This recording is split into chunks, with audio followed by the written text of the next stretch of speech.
Episode 140, Mark, 141. So it feels good. 140 in the books, 141 coming your way right now. Well, we only have 26 minutes to F it up, John. So, we're going to make full use of that opportunity. And as the audience can tell, this is not Pete Najarian. I know you're disappointed. You'll have too much hair. Yeah, too much hair. But he is wearing the Market Rebellion shirts. Yes. Looking good, Mark. Looking good. Yeah, I figured I'd give the audience a little bit of a break from the pinstripes and the tie that they're used to seeing me in, wearing the Market Rebellion colors today. That's right. Well, if you saw TD Ameritrade last week, folks, with Nicole Pelladidis, Mark was on there. I think he was on with Fox with Liz Clayman as well. And of course, we're lucky to have him whenever we can get him here, given his busy schedule. Please. And he'll be flying down here to Puerto Rico tonight. That's right. So if we might be doing it from somewhere around here, Mark. I like the idea. I mean, it might be a technical challenge for Jared from the Beach Club, but I can promise everybody watching it'll be an interesting episode. Well, thank you for joining us, folks. As you know, we like to start off with the Macro Minute. I'm going to say, Mark, that if the economy, I'm going to question or pose a question, posit. How about that? I'll posit this. If business and the economy is so good, why is Disney cutting another 7,000 jobs? Well, because they have to.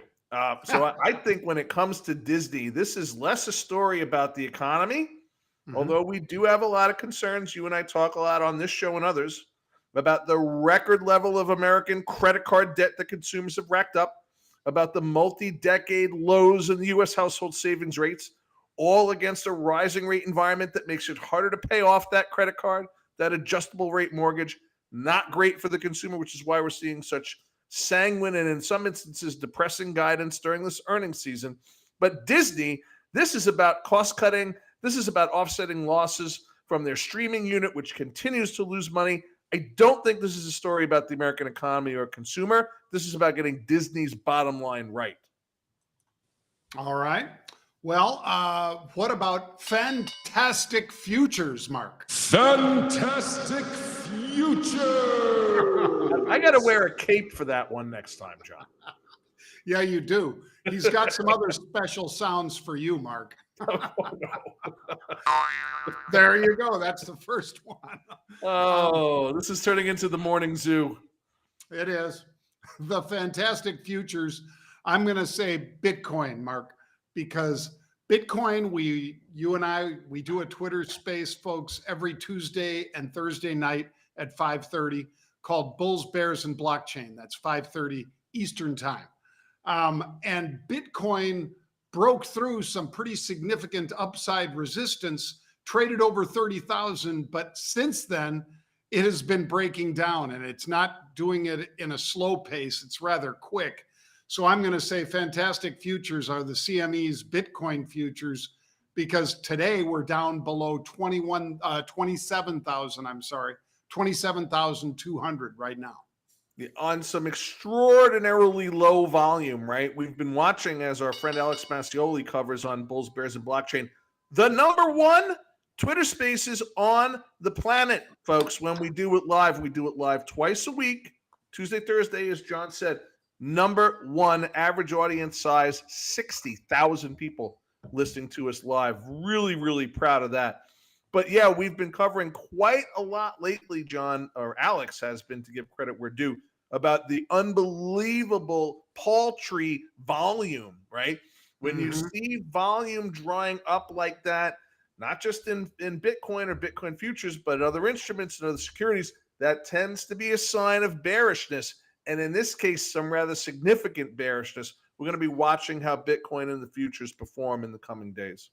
Yeah, it's down over 10% in just a couple days, folks. All right.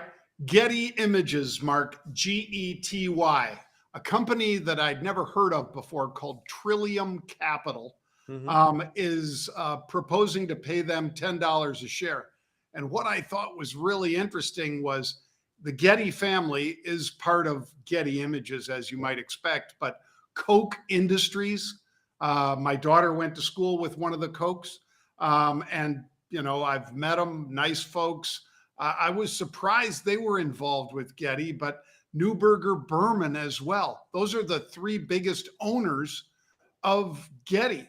And so they own over 80% of it, Mark. So what do you make of this deal? Yeah, well, listen, I mean, anybody that's ever tried to use a stock image for anything, right? When you're trying to put together a PowerPoint or a business plan or a school report, and you go and find a stock image of somebody doing whatever the heck it is, there's a little watermark there. Chances are you've come across a Getty image protected copyright stock photograph.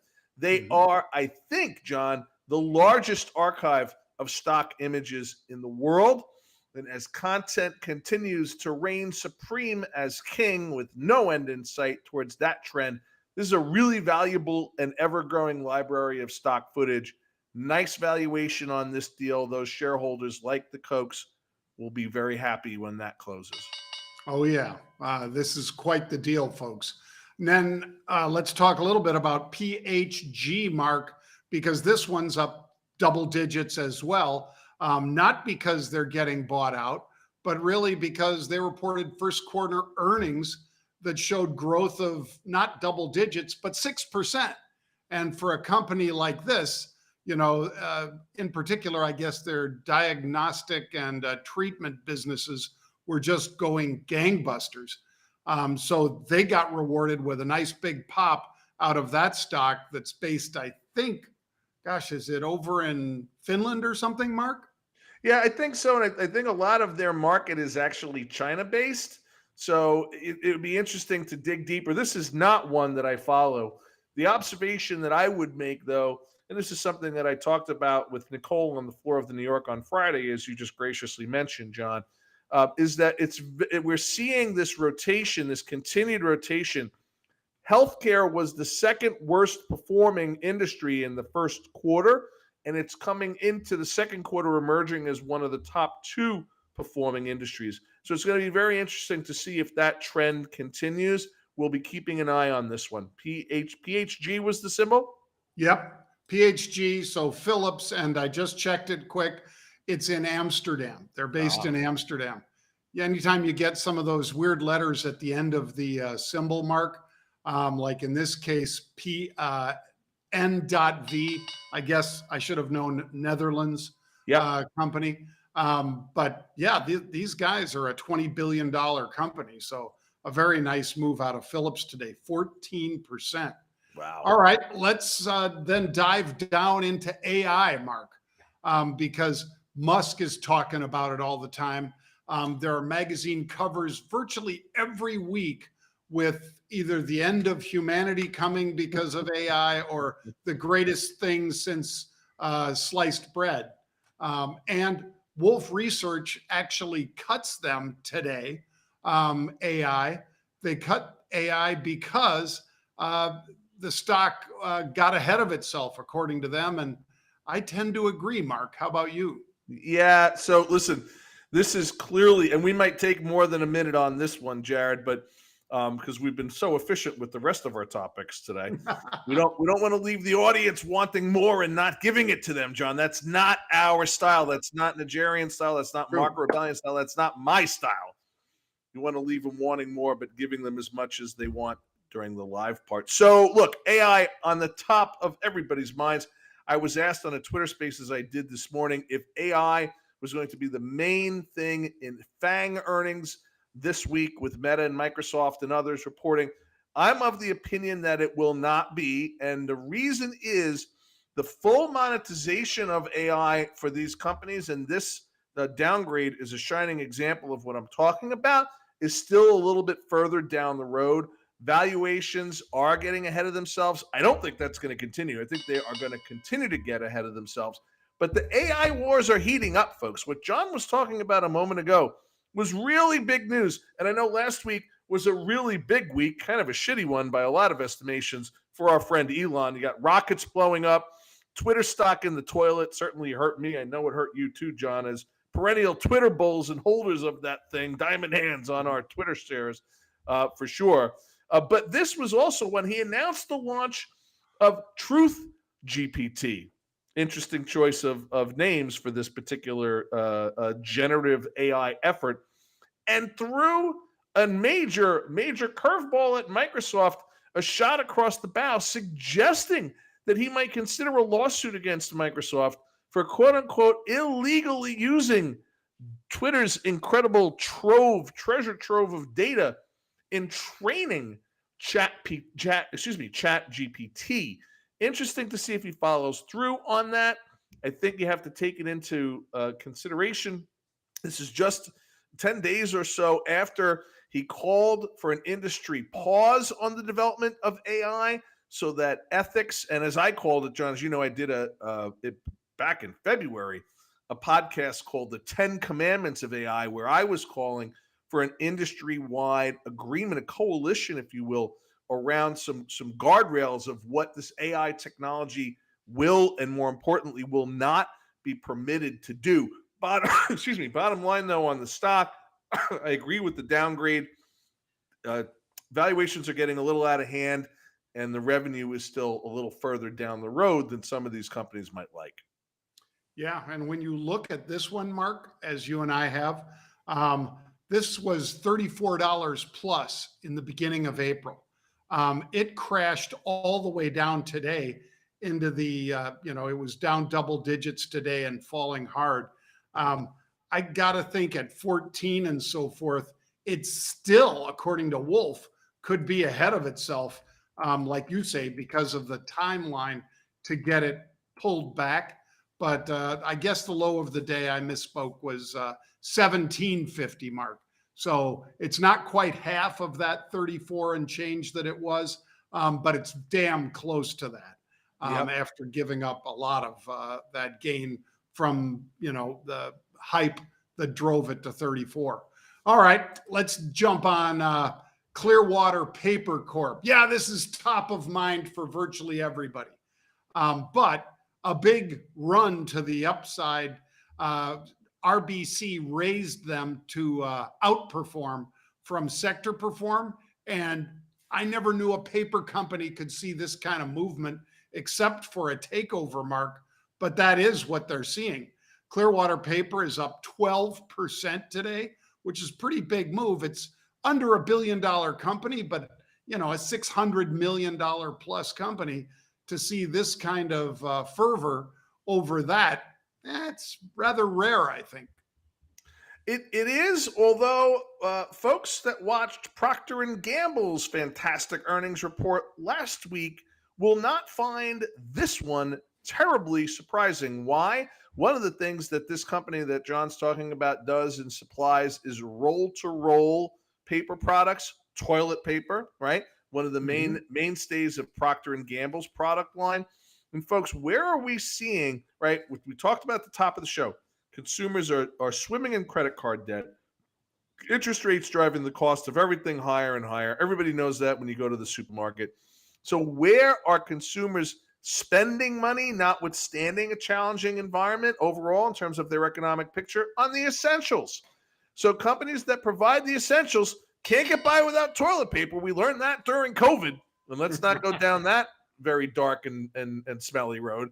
But the reality of it is companies that manufacture consumer essentials in the wake of P&G showing how it goes for smaller companies like this one are expected to continue to do pretty well here as we go through 2023. Yep. Well, a very shrewd upgrade then by RBC today. So we'll give them a tip of the hat for that. All right, Mark, rather than doing NFL previews of drafts that are going to be starting, I think, Thursday this week, the NFL draft, I thought we'd take a look and say, the UFC, the owners of the UFC, of course, have just put in that bid to take the World Wrestling Federation as well. And boy, few people know what big crowds want to see more than that company. And apparently, some of those big crowds just love the environment in Australia. They were just over there in Perth in February. They're going back, according to Dana White, the head of the UFC Ultimate Fighting Challenge. They're going to be going back to Australia. And I suspect, Mark, a lot of this is because of the very rigid lockdowns that Australia had during the pandemic. And now that they've reopened, people are willing to go flooding into these arenas. A lot of, just like here in America or in China, a lot of that pent up demand finally getting a place or a venue to go enjoy. Yeah, no doubt. What is remarkable to me, John, is the size of the audience, not just for UFC, although that seems to be growing at a remarkable pace, but even for things like, WWE, WWF.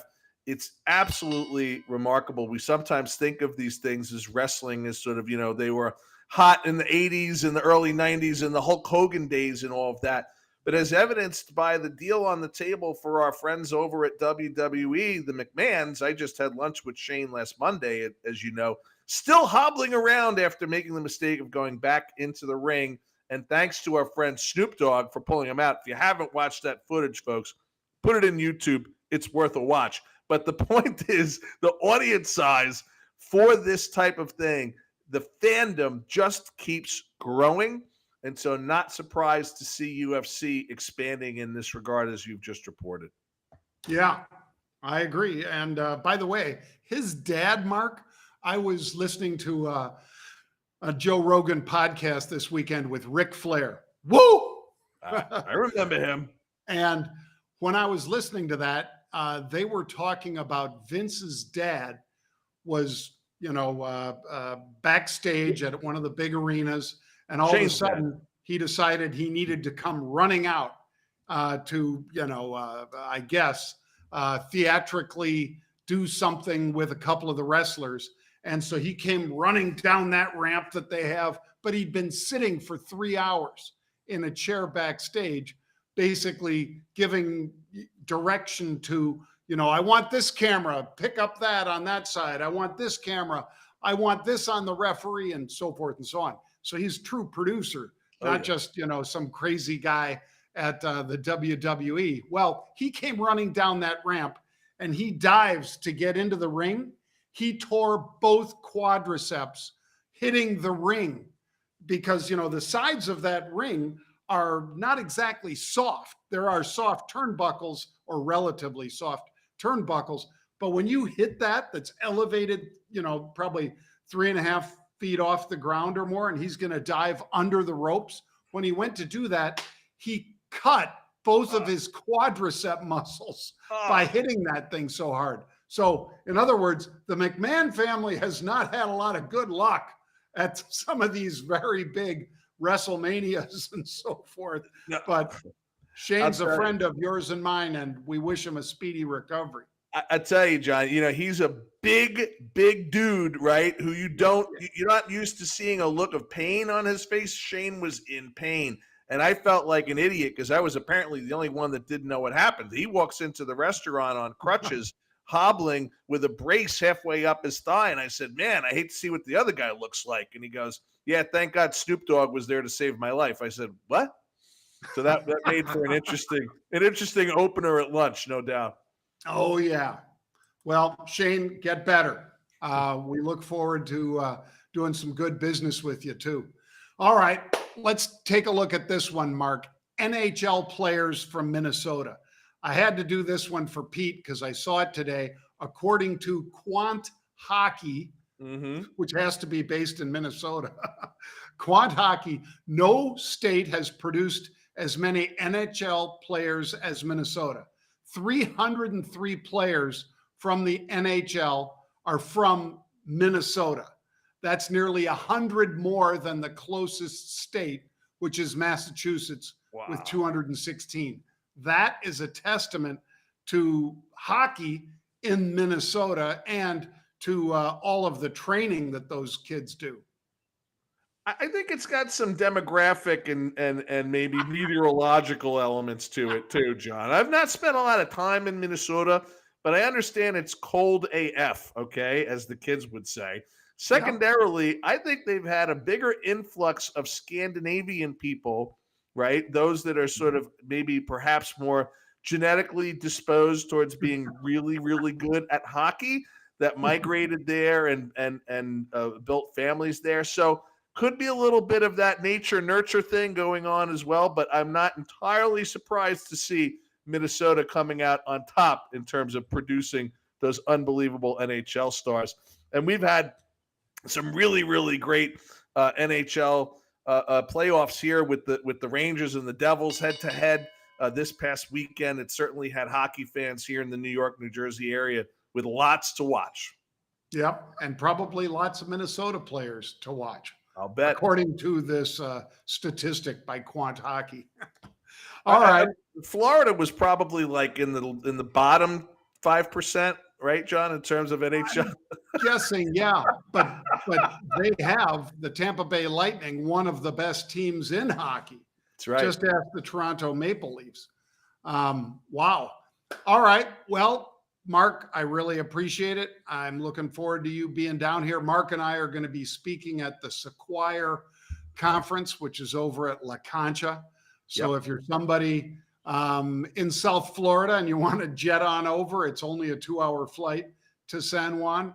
Or if you're on the island, the continent of Puerto Rico, as they call it, please come over and join us. It'll be a fun time. Mark and I think we're each speaking on Wednesday. Is that right, Mark? I think yes. I'm speaking on one. I'm doing one keynote. You're doing another keynote. But a shout out to Chris Maglino and the entire crew over there at Sequire. Thank you for inviting us. I look forward to being there. And John, I'm going to catch a plane. I'll see you in a few hours in Puerto Rico.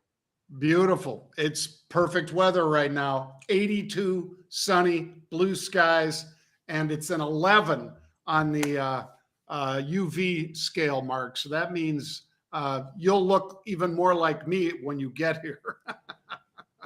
But with All hair. right. Thanks for joining us, folks, for the Rebels Edge. We'll be back tomorrow at 1 p.m. Eastern Time. See you then.